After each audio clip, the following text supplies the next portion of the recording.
many as I possibly can for you guys. Okay? All right, so let's talk about what energy sensitivity and empathy is and how it's different from sympathy.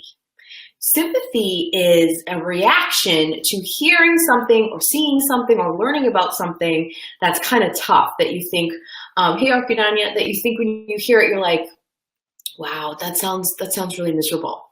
That must feel awful. So like in the example in today's work, I said, imagine that your friend Dorothy just found out that her husband's leaving her.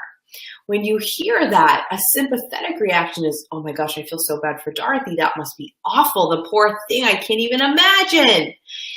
An empathic reaction to that is you feel as if someone just punched you in the stomach and you feel such deep hurt and sadness for Dorothy. You're not just feeling badly that she's feeling those things, you're actually feeling some of them too.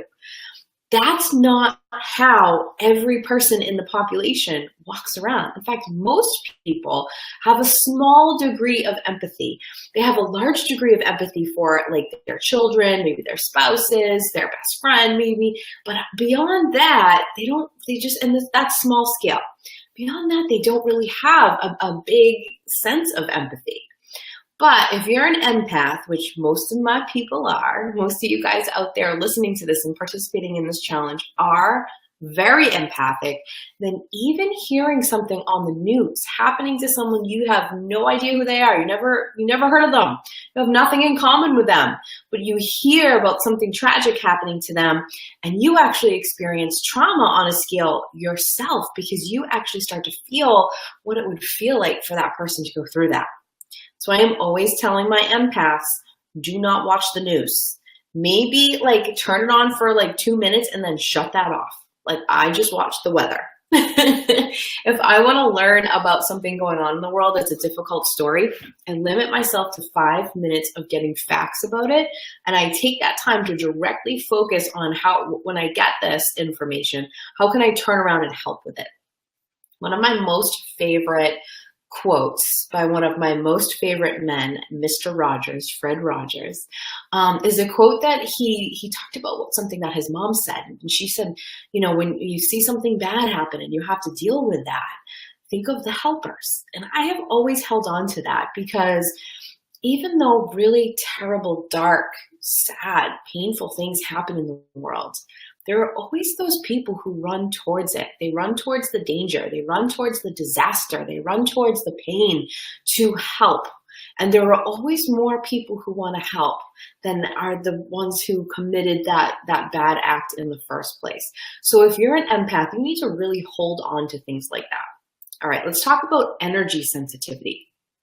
Energy sensitivity just means you're sensitive to energy of all kinds. I'm not just talking about spirits. I'm talking about all kinds of energy. Everything has energy. You don't have to even ask a crazy person like me. Ask a scientist. Everything has energy. And if you're energy sensitive, you are just more in tune and aware of that energy. So someone could walk by you and you might feel a wave of sadness or a wave of happiness, or just get like a sudden pain somewhere in your body and then it goes away as soon as they're gone. You might walk into a building and experience intense emotions. So like you might pick up an object and be like, woo. So often I walk into a room or a building and I'm like, ooh, and I just feel out the energy. I react to that and I deal with that first. Okay. So if you are energy sensitive, most likely, I would say 99% chance, how's that for odds, that you are also empathic. And if you are empathic, you are also energy sensitive. Okay. So all of these things are wrapped together in one little package. So if you are one of them, you are the other. Now, women tend to be more empathic and more energy sensitive to men. But that doesn't mean we don't have the dudes out there who are rock stars at this stuff too.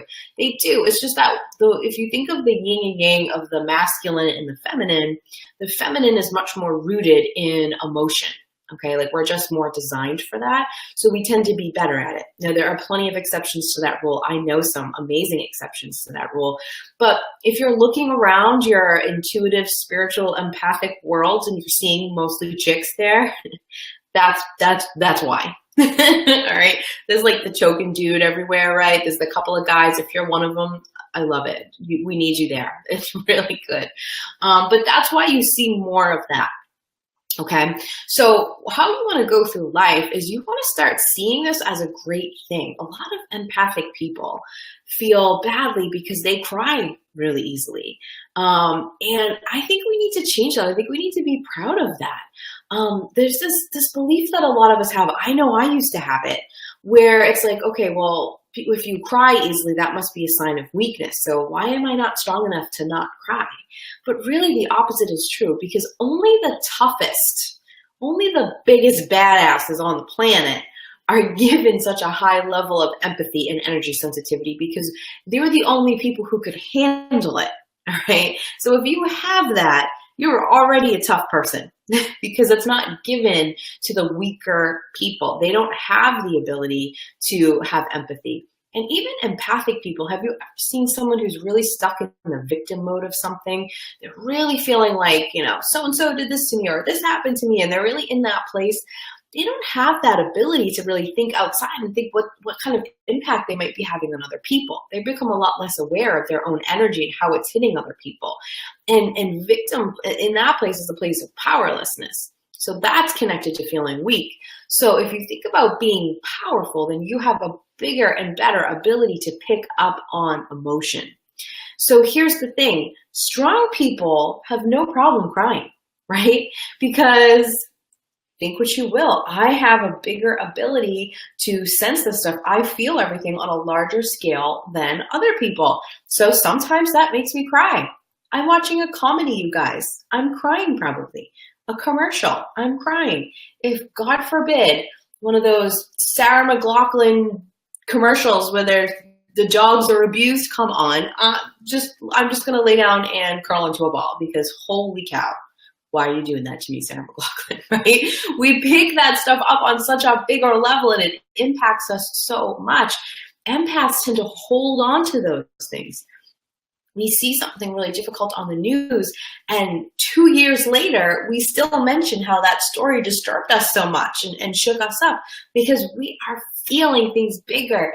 And that is a beautiful, beautiful gift. If you are very empathic and very energy sensitive, it's because you have a purpose in the world to help others in some way. You might be a healer, you might be some kind of helper, you might be here to serve people or educate people in some way. And it's crucial for you to be able to use that skill to help people. Empaths are the best at helping people, the absolute best. If you need help, you find yourself an empath. Now, here's what empaths suck at. Are you ready? Empaths suck at taking care of themselves. Holy crap, are they terrible at it? Myself included. I have gotten better. I had to work hard at that though. We feel good when we're serving other people. We feel in line with our purpose. And a lot of us as kids had certain events happen to us where we associated our self-worth with helping other people. So we, to a fault, were helping other people. We tend to not have the best boundaries, and we tend to not be super good at self-care, which are two things that I really drive home and help people with, because it's incredibly important. You can't pour from an empty cup. The better you are, the more you're taking care of yourself, and the better you keep your energy, the more you're going to have to give at such a higher level. I know for me, if I just ran here from yoga. I'm in my yoga clothes and I ran in here. Yes, I could have skipped yoga and spent that time primping myself for you, but what would really serve better, that would be such an ego thing on my part, right? What would serve everyone better, including myself, is to go to yoga and come back refreshed, okay? I worked all day, and so when I'm going to come back here and do this, I mommed it and I worked and I did all of that stuff. Then the best thing for me to do is to go take care of myself for an hour. Yes, I could have continued to work. Yes, I felt a little guilty when my husband put my kids to bed and I thought, well, I'm going to leave and go do yoga. But you know what? I did it anyways. And because I can serve you better if my energy is back to grounded and I'm back to refreshed and recharged and I can keep going, that's better. Now, come on. I ran and I touched up my makeup and I threw a brush through my hair and here I am. Okay. It's not like I just rolled out of bed or something, but I decided to take that time to do something for me so that I could give more. Make sense? Empaths struggle with that. So it's really good to understand this and to understand yourself. Now, why I put it right at the beginning of an intuition challenge is because in order to really open up more to your intuition, you have to be in touch with and cool with your empathy. You need to start understanding how it comes into you, and you need to start looking for ways that you can use it to serve the world with your empathy. If you don't have an outlet for the energy sensitive, the energy information coming in, your intuition telling you things, if you don't have an outlet for that, you're probably going to experience anxiety. You're probably going to feel really restless in your life. You're going to feel stuck and unmotivated because you're just getting all of this, and even depressed sometimes because you don't know what to do with it. You don't have a way to handle it so that it makes sense that you would also cry at commercials with puppies in them like I do. Okay? It's fine. It's a joke with my friends. If we go to the movies, they bring extra tissues for me because they know I'm going to cry the entire time. And if you're going to go to the movies with me, you have to deal with that because I feel all the feelings. But here's the cool thing. Yes, I feel sadness on a deeper level, but I also feel happiness and joy and peace and thrill and excitement on a bigger level. And I also feel love on a bigger level. And that is something that I would take over, so what if I cry a lot? I was going to say a lot. So what? When I'm happy, when I'm sad, when there's just a lot of emotion. So what?